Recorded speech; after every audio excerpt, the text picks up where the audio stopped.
Stellaris is probably the most popular Space 4X game to come out of the last few years. I remember way back in 2016 getting excited for the lead up to this game. Paradox had pretty much been pioneers in the grand strategy genre, having always filled a niche in the gaming landscape by appealing to those who played other 4X games like Civilization or Age of Wonders and wanted something a bit more realistic or true to life. I always had my eye on Paradox games as a big fan of strategy, but never really able to get into the historical settings that their games were about. I did eventually become more interested in history and tried to get into Crusader Kings 2 at one point, but the complexity was like trying to do algebra for me, just pointless. Nevertheless, when Paradox announced that they were going to make a new grand strategy title, but this time in the far future with a sci-fi setting, it was like a dream for me. A sci-fi grand strategy with the depth of previous Paradox titles, but in a far-flung futuristic title where they didn't have to follow any pre-written history? I was overdosing on hype. I remember installing it on release day, one of the few games that I ever pre-ordered. I had fun with it, but it did come out to lukewarm reviews. It just didn't seem to have the complexity and depth that most people had come to expect from a Paradox game. The base was there, but a lot felt like the experience was lacking. Fast forward to May 12th, 2022, and Paradox has just released the 11th expansion for Stellaris, not counting the species packs. That sounds like a lot, and believe me, it is. And the DLC model Paradox employs is definitely controversial, to say the least. I'm kind of mixed on it myself, but that's another topic for a different video. Having attempted to play Crusader Kings 2 and playing a lot of Stellaris, I can definitively say that Stellaris is a lot more accessible and easy to get into than, say, Hearts of Iron or Europa Universalis, and that sentiment seems to be echoed across the community. What I wanted to do with this video is give you a sort of play-by-play of a typical new game start as an example of the depth of this game's systems and how they can create an entirely new sci-fi universes with depth while still being mechanically engaging, and how the game uses typical storytelling of pre-written text written by Paradox employees through events, as well as emergent storytelling through gameplay by the player and AI, to create engaging sci-fi. This game, similar to another game I covered, RimWorld, does a great job at semi-procedurally generating interesting and engaging lore, albeit on a much larger scale. Join me on this journey of a typical new game of Stellaris.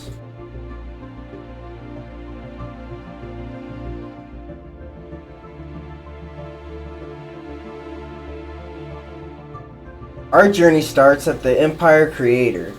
Here you can customize every aspect of your empire, from their ethics to government type to their name and even flag and colors. You can create any alien empire you can think of, and the variety of species portraits to pick from without any of the species portrait DLCs is ridiculous. And the base game has at least 40 or 50, and I'm being generous, like conservative with that estimate. And there's at least 30 or 40 different traits you can pick from to customize your species. You can have everything from a totalitarian, xenophobic religious dictatorship to a democratic materialist xenophiles. Even without DLC, the Empire customization is really good. Meet the Kroll Republic, freedom-loving xenophiles with a democratic government who seek nothing more than to liberate all sentient life and give them the choice to be free. We'll go to war to stop any atrocities and we'll accept every alien that comes to us for asylum from evildoers. My vision of this empire was basically an even more moralistic but less militaristic space America who served to be a beacon of hope and cooperation throughout the galaxy. Except with foxes, because I play as a human every day in real life, so I don't really feel interested in doing that in the game as well. We discover FTL travel in the year 2200 and immediately find activity in the neighboring system. After some preliminary investigation, they are what the Stellaris community call space whales. They're giant tentacled creatures that travel through space and are mostly docile. We, being xenophiles, largely leave them alone, but a more militaristic empire could hunt them. We continue to investigate these surrounding systems with our science ships, finding countless evidence of alien life, including writing carved into the sides of planets and self-contained artificial maintained ecosystems with drones thousands of years old underground, and an old probe that is broadcasting what appears to be music drifting through space that also appears to be thousands of years old.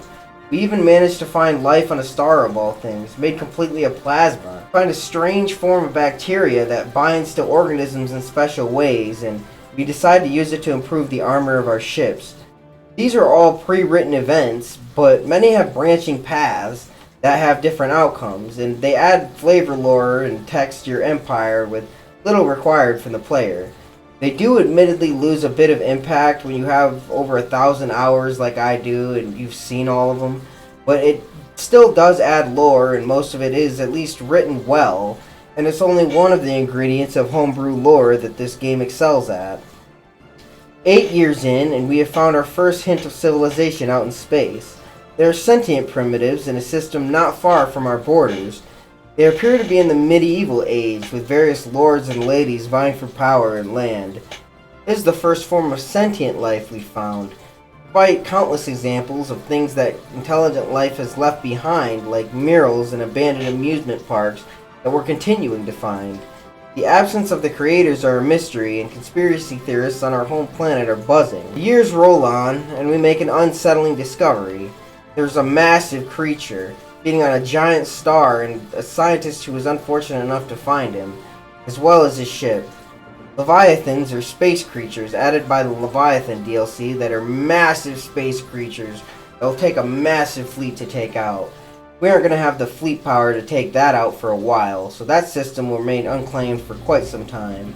We continue to make discoveries on new worlds, and we adopt our second tradition. Traditions are basically policy trees that give different buffs and bonuses. If you remember the ones from Civilization 5, they're pretty much like that. There's a tree for every kind of empire, from discovery-based ones that give technology and surveying buffs, to militaristic ones that give advantages to fleet power and armies, to the pacifist one that I chose that will eventually allow me to form a federation with other empires. Seems like a reasonable choice for democratic space foxes. We continue to find more evidence of intelligent life. An abandoned ship of alien design stuck in an asteroid, giant advanced guns on an abandoned planet, apparently meant to ward off planetary invasions, still somehow functional despite being thousands of years old, more Stone Age ruins, a giant ring world, which is a giant space station surrounding an entire solar system, capable of housing untold billions of souls. Still, no sign of any intelligent life responsible. Are we truly alone as an interstellar species? Meanwhile, we are continuing to fail to find any colonizable worlds near us for a potential colony to expand the Empire. The only potential colonizable world we found is guarded by the Star Eater Leviathan. Continue to search, in vain. We find a giant dead space beast and a dead alien in orbit of a dead world in an escape pod, long dead. Still a lonely, dead universe. We finally discover what appears to be another interstellar empire in a system not far from our intergalactic borders in late 2217. We begin attempting to learn what we can about them, but it will be a long process. Shortly after this, we find another interstellar empire. We also find primitives in the neighboring systems to the previous primitives that we found, which is pretty rare. Alien life seems to be becoming more and more common. With potential rivals on the horizon, we adopt the affinity tradition for more immigration pull. Not only does it fit into our empire ethics and ethos as a quote-unquote beacon of liberty, but if we can get other species to settle in our empire, we may be able to use them to settle new worlds that our species, the Kroll, can't. We still have yet to find another colonizable world, so it may help us in the future. A third potentially interstellar empire is identified in late 2218. Making 2218 the year of the alien. The empires we discover seem pretty defensive, doing what they can to prevent us from listening in to their communications. Our scientists and linguists continue to attempt to translate their language to make first contact. Our empire borders to continue to expand as we build star bases across the stars. The broken ring world we found years prior is now in our territory. Our borders continue to expand, but we still are forced to confine ourselves to one planet. The search for a potential colony world continues. In 2222, Kroll history is made when we make first contact with another interstellar empire initially sighted in 2218. They are democratic crusaders to our south, meaning they like democracies or republics, but despise any injustices like slavery or purging.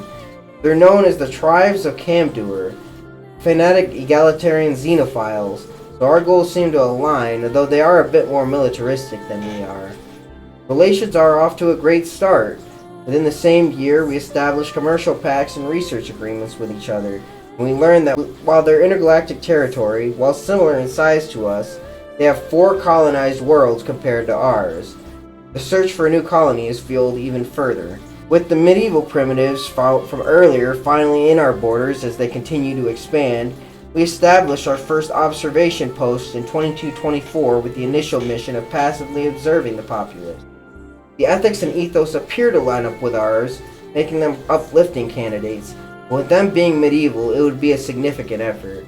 We established an immigration treaty with the tribes of Kandor in mid-2224, hopefully allowing us to establish more colonies with the help of the species of Kandor. In the same year, we finally established first contact with the aliens that sent us threatening messages previously. They are known as the Figmar Union, and while they're initially hostile, they are far to our north and are far too far away to be deemed a threat. A small intergalactic friendly space race kicks off to our south as both the Kroll Republic and the United Kandor tribes race to claim all the systems they can before the other does. A potential colonizable world is found right on the Kandor border, sparking a colonization fervor to claim the system before Kandor, as it's the only other colonizable world that we've found. A cultural exchange program with Kandor started in late 2225, bringing both empires closer together despite the space competition.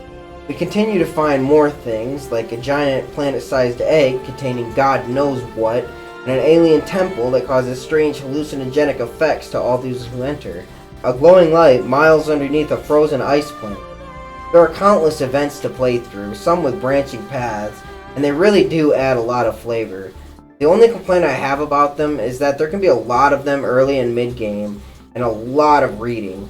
I'm used to reading, because I like CRPGs and other text-heavy stuff, but even I find myself skimming stories more and more as the game goes on, just because of the sheer amount of them. We discover more intergalactic aliens in 2226, and they're initially guarded, just like Kandor was. But unlike Kandor, these aliens aren't interested in diplomacy. 2228, they board our research vessel on their border of space and kill everybody on board. They broadcast a video of them torturing our people. This will not be tolerated. We established contact in the beginning of 2228, and they are known as the Drolperfin Interplanetary Compact. They are initially hostile, mocking us. However, they're too far away from our border to be able to wage any kind of reasonable war. We vow to take them down later, though. Celebration is had when the potential colony world on the Kandor border is now claimed by the Kroll, as the 2220s come to an end. The new decade brings a new wave of colonization fever, as plans are made for the first off-world Kroll colony. We begin to build our military up in preparation for eventual conflict with the Drolperfin, as well as any other alien threats that may arise. Now, these are just the first 30 years of my Stellaris game that I started. And I hope that this shows you that the universes and stories it creates so effortlessly by blending pre-written scripted branching events, as well as other AI empires and game mechanics to create a universe and empire with history that you can't help but be invested in. No game will be entirely the same, and the variety of events and depth of gameplay systems can make pretty cool stories. We haven't even gotten into things like espionage, or refugee crises, endgame crises, cons, or anything about the Galactic Council, which is basically a space UN.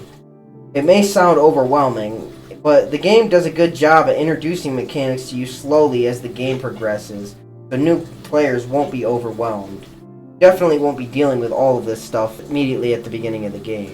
The overall short-term objectives change as the game goes on, as to say fresh. We just covered some of my Empire early game, which consists of a lot of discovery, scanning new planets, and establishing contact with new empires, trying to snag important systems for potential colonies or resources. The mid-game introduces the Galactic Council, and usually includes a lot of dealing with other empires, either through diplomacy, warfare, or espionage, as well as dealing with your own empire's potential rebellions or other colony events that can pop up. This part of the game used to get dull, but I think there's enough to do now to make it a lot better. It's not uncommon to see empires get gobbled up, fracture, and splinter. The late game consists mostly of dealing with what's called endgame crises and falling empires. Endgame crises are massive threats that threaten the entire galaxy, usually in the form of some other form of sentient life, with massive fleets coming into the galaxy from outside and with bigger fleets than anybody else can hope to contend with alone. Now, honestly, this is one of the few complaints I have with the game, is that the endgame crises could probably use a bit more variety. Like, what about an interstellar plague? Well, maybe like a wave of super radiation or something washes over the galaxy and wipes out a lot of worlds that were previously inhabited. I can't think of any more off the top of my head, but I'm sure they could come up with a few. In conclusion, I think you should play this game. It definitely isn't perfect, not with that DLC model, believe me. But it is important to note that the base game without any of the DLC is still really good, mostly due to the fact that the DLCs that were released over the years also came with a bunch of free updates that didn't require actually buying the DLC to get. So even with the base game, you still get a really good base product and game to try to see if you enjoy it that's been worked on for a long time. And those who do can pick up what DLC interests them. I would recommend Utopia be the first one you pick up, because that adds a lot of stuff and it adds a lot of things to do. It adds like mega structures so you can build your own ring worlds and planet habitats, and it just adds a bunch of stuff. It's widely regarded in the community as being the best DLC that was released. After that, I would say just do your own research and find what interests you. There's a robot DLC if you like robots. There's one for if you want to become an endgame crisis, and like there's one that adds like super weapons and stuff. So I mean, it's all based on what you really want to play and what you find interesting. But yeah, in conclusion, I think it's a good time to jump into it. The community is really active right now because of the DLC that just released. I think that it's just a good time. It's a good game. A lot better than it was when it released. There's a reason why it's as popular as it is, and it's probably the most popular Space 4X game. But I think that's going to do it for me here today. Remember to like and comment if you like the video, or dislike the video if you think that I suck, my videos suck, and I'm a loser. Either way, it's engagement, so I like it. Make sure you subscribe if you like this video and you want to see more like it. Faded Zephyr, signing out.